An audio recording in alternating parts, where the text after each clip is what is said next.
Hello students, आज हम start कर रहे हैं B spline curve. B spline curve देखो, इससे पहले हमने करा था बेजियर कर्व। बेजियर कर्व और बी स्प्लाइन, एक्चुअली जो बेजियर कर्व की डिसएडवांटेज होती है उसे हम ओवरकम कर लेते हैं बी स्प्लाइन कर्व में। अब बेजियर कर्व की डिसएडवांटेज क्या होती है कि बेजियर कर्व की एक तो डिसएडवांटेज देखो ये होती है कि वो ग्लोबल कंट्रोल होता है उसमें, जबकि हमारा बी स्प्लाइन कर्व में लोकल कंट्रोल होता है, local control over the curve. वो क्या चीज़ होती है, देखो यहाँ से जैसे हमने कर्व बनाया, सपोज एक ना कर्व बनाया। अब ये कर्व के ये कंट्रोल पॉइंट्स हैं, यहाँ से P0, P1, P2, P3, P4 and P5, ये हमारा कंट्रोल पॉइंट्स इस तरह से गया। ठीक है, अब यहाँ पर इसमें बेजियर कर्व में क्या प्रॉब्लम थी, अगर हमारा कोई भी कंट्रोल पॉइंट अपनी जगह से यहाँ शिफ्ट हो गया, सपोज ये P1 यहाँ से यहाँ शिफ्ट हो गया, तो हमारा कर्व जो है पूरा का पूरा चेंज हो जाता था।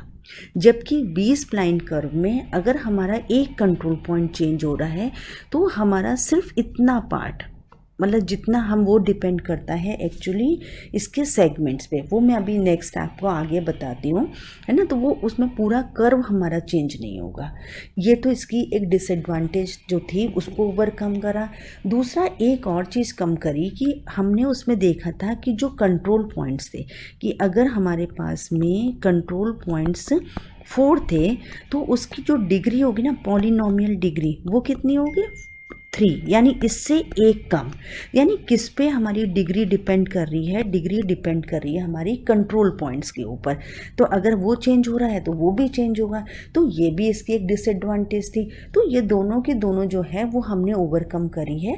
कहाँ पर, बी स्प्लाइन कर्व में। बी स्प्लाइन कर्व में जो हमारे कंट्रोल पॉइंट पे ये डिग्री डिपेंड नहीं करती, ये डिपेंड करती है हमारी ऑर्डर ऑफ कर्व पे। किस पे डिपेंड करती है, ऑर्डर ऑफ कर्व पे डिपेंड करती है बी स्प्लाइन की जो ये डिग्री होती है। एक तो ये इस पे डिपेंड करी, फर्स्ट तो यही हो गया हमारा इसकी जो कैरेक्टरिस्टिक्स अगर हम देखते हैं। फिर दूसरा हमारा सेकंड पॉइंट क्या हो जाता है इसका, कि ये लोकल कर्व कंट्रोल होता है, लोकल कर्व कंट्रोल,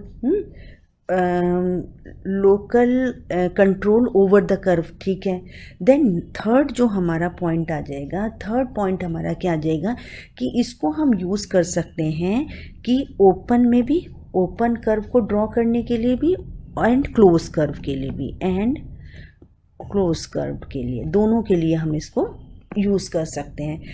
अब देखो इसमें हमारी क्या आ जाती है, इसमें हम लेते हैं ऑर्डर ऑफ कर्व। अगर हमने ऑर्डर ऑफ कर्व लिया है डी, इसको लेते हैं हम, इसमें डी से हम शो कर रहे हैं। ठीक है, इसको डी से हमने शो करा। अब इसका एक सेकेंड में पेज चेंज कर लेती हूँ। डी हमने ऑर्डर ऑफ कर्व लिया है, तो यानी इसकी पॉलिनोमियल डिग्री कितनी होगी, अगर ऑर्डर ऑफ कर्व हमारे पास में है डी है, यानी इसकी जो पॉलिनोमियल डिग्री होगी वो कितनी होगी, D-1। अगर डी आपने क्यूबिक जैसे हम लेते हैं तो डी अगर हमने 4 लिया तो यानी पॉलिनोमियल डिग्री कितनी हो जाएगी, वो हो जाएगी 3 हो जाएगी। तो जो हमारी यहाँ से जो डी की जो वैल्यू होती है ना, वो एक्चुअली हम लेते हैं 2 से तो ग्रेटर लेते हैं, और n+1, यानी n+1 जो कंट्रोल पॉइंट्स हैं हमारे उससे छोटा लेते हैं। ये इसकी रेंज होती है हमारी, इसके ऑर्डर ऑफ कर्व की रेंज लेते हैं इसमें। तो अब इसके बाद में हम इसकी और कैरेक्टरिस्टिक्स को अगर हम देखें तो वो क्या कैरेक्टरिस्टिक्स हो जाती है कि हम इसमें ना एक्चुअली सेगमेंट्स कंसीडर करते हैं। सेगमेंट्स का मतलब क्या है, और सेगमेंट्स हमारे, जैसे हमने ये लिया, ये हमारा कर्व है, तो सेगमेंट्स हमारे क्या हो जाते हैं, इसको हम पार्ट्स में डिवाइड कर देते हैं सेगमेंट्स, और ये सेगमेंट्स रैंडम होते हैं, कितने भी हम कंसीडर कर सकते हैं। तो जो मैंने आपको लोकल कंट्रोल बताया, तो लोकल कंट्रोल में क्या होता है कि अगर हमने सेगमेंट सपोज 2 लिया है ना, सेगमेंट को हमने ले लिया इसमें कि अगर हमारा segment equal to D equal to 2 है, तो हमारे पास में क्या आ जाएगा, सिर्फ ये जो पॉइंट है ना हमारा, इतना कर्व यही चेंज होगा, बाकी कर्व हमारा सेम रहेगा। तो ये हमारे इसका मतलब था कि सिर्फ उतना ही कर्व चेंज होगा, पूरे कर्व पे इसका फ़र्क नहीं पड़ेगा। तो हमारे पास में सेगमेंट्स कितने आ जाते हैं, n-d+2 इतने सेगमेंट्स होते हैं। इसका क्या मतलब है, देखो अगर n हमने लिया है 6 है सपोज हमारे पास में, तो यानी सेगमेंट्स कितने हो जाएंगे, 6 माइनस, अगर हमने d को ले लिया है 2 ले लो या 3 ले लो, सपोज d को मैंने 3 ले लिया, तो ये क्या आ जाएगा 3 + 2 यानी इक्वल टू कितना आ गया हमारे पास में 5। तो यानी 5 सेगमेंट्स हो जाएंगे। यानी जो k की वैल्यू है, k की वैल्यू हमारी 0 से 5 के बीच में वेरी करेगी। यानी जैसे 0 से 1, फिर 1 से 2, 2 से 3, 3 से 4, 4 से 5, ये इस तरह से हमारी होती है। अच्छा, अब इसका नेक्स्ट कैरेक्टरिस्टिक्स क्या हो जाता है, नेक्स्ट कैरेक्टरिस्टिक्स देखते हैं। इसमें जो कंट्रोल पॉइंट्स है ना हमारे, सपोज जैसे कंट्रोल पॉइंट्स अभी मैंने 5 लिया, तो कंट्रोल पॉइंट्स को मैं अगर इंक्रीज़ भी करती हूँ या डिक्रीज़ करती हूँ, उससे हमारी इसकी जो पॉलिनोमियल की डिग्री है उस पर कोई फ़र्क नहीं पड़ता, क्योंकि इसकी डिग्री इस पे डिपेंड ही नहीं करती। इसकी डिग्री डिपेंड करती है ऑर्डर ऑफ कर्व पे, तो इसको हम बढ़ा भी सकते हैं, कम भी कर सकते हैं। यानी कहने का मतलब है ये कि B spline curve allow use to change the number of control points without changing the degree of polynomial, the degree of polynomial, ठीक है। तो उस पर कि डिपेंड नहीं करती, इसकी डिग्री डिपेंड करती है ऑर्डर ऑफ कर्व के ऊपर। अब देखो हम जो है ब्लेंडिंग फंक्शन जो हम लेते हैं, देखो हम ब्लेंडिंग फंक्शन जैसे हमने बेजियर कर्व में भी लिया था, इसका ब्लेंडिंग फंक्शन क्या हो जाता है, फॉर्मूला लिख लेते हैं हम, ये इतने 2n pk, देन यहाँ से आ जाएगा बी के और डी, ये हमारा इसका ब्लेंडिंग फंक्शन आ गया। यहाँ भी ये हम स्मॉल के ही ले लेते हैं सब, ये ठीक है, ये हमारे ब्लेंडिंग फंक्शन का ये है। अब जहाँ से जो u की वैल्यू, देखो जो u की वैल्यू थी हमारी, जो पीछे हमने जब यूज़ करा था तो बेजियर कर्व में इस u की वैल्यू थी 0 से 1 के बीच में, है ना। लेकिन इसमें जो u की वैल्यू आ जाएगी वो कितनी आ जाएगी, u की वैल्यू 0 तो ठीक है, जो लास्ट मैक्सिमम वैल्यू है वो आएगी n-d+2 जो अभी हमने निकाला था, तो वो कितना था हमारा 6 - 3 + 2 = 5। यानी u की वैल्यू 0 से 5 के बीच में, यानी इसके यहाँ से यहाँ तक इसके बीच में ये वेरी करती है हमारी। अच्छा, अब यहाँ से हमारा ये तो हमने ब्लेंडिंग फंक्शन का फॉर्मूला ले लिया। अब यहाँ इसमें जो हमारे पास में ब्लेंडिंग फंक्शन अगर मैं 4 ले रही हूँ, है ना, अगर यहाँ पर हमने लिया है कि यहाँ से इसमें क्या कर रहे हैं हम कि अगर d हम 4 लेंगे तो जो k की वैल्यू है ना वो वेरी करेगी 0 से लेकर 3 तक में, ठीक है। अब यहाँ से हमारे ब्लेंडिंग फंक्शन का देखो फॉर्मूला क्या होता है, k1 0 ये आ जाती है 1 और 0 इफ़ u जो है ना हमारा ये क्या है, अगर u की वैल्यू हमारी u k+1 और u k के बीच में है, अदरवाइज 0 आ जाएगा, ठीक है। एक फॉर्मूला हमारा रिकर्सिव फंक्शन एक्चुअली इसमें हम यूज़ करते हैं, u - uk plus d -1 uk then b k d -1